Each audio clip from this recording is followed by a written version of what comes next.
Bonjour, je suis Pascale Altier, je suis consultante dans le secteur des sciences de la vie, biotech, medtech et e-santé. Et je suis également patiente expert pour un certain nombre de structures, l'Institut national de lutte contre le cancer, l'INCa, Cancer Contribution, et je viens d'intégrer le COPIL de l'expérience patient de l'Institut Mutualisme Montsouris.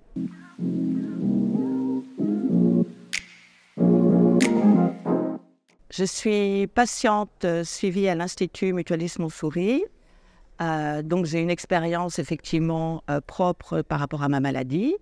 Et j'ai été sollicitée par Nathalie Basse, directrice de la qualité, qui me l'a proposé, forte de mes expériences que j'ai citées précédemment, et également le fait d'avoir intégré le comité d'éthique de la Fédération hospitalière de France.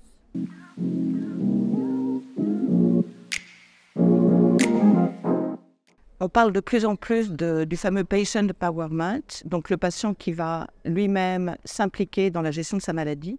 Et le numérique est une aide phénoménale depuis que ça a été mis en place. Et c'est une aide dans la mesure où ça va aider et accompagner le patient et à la fois l'équipe soignante et l'établissement.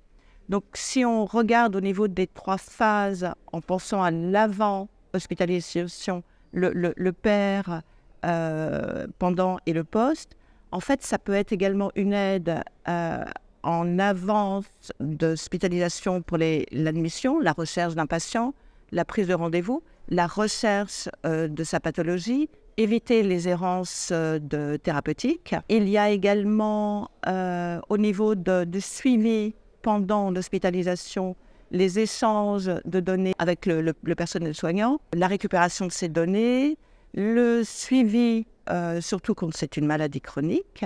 Et puis en sortant, il y a bien évidemment ce qu'on appelle les questionnaires PROM pour l'établissement, pour redonner un avis sur sa propre expérience de patient, ce qu'on appelle le questionnaire patient.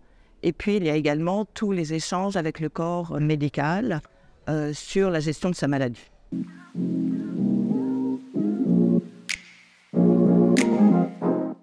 Je doute qu'il y ait encore beaucoup de structures qui ne soient pas engagées dans le numérique par rapport aux patients, parce que ça apporte une telle fluidité, un tel apport au niveau de la qualité des soins.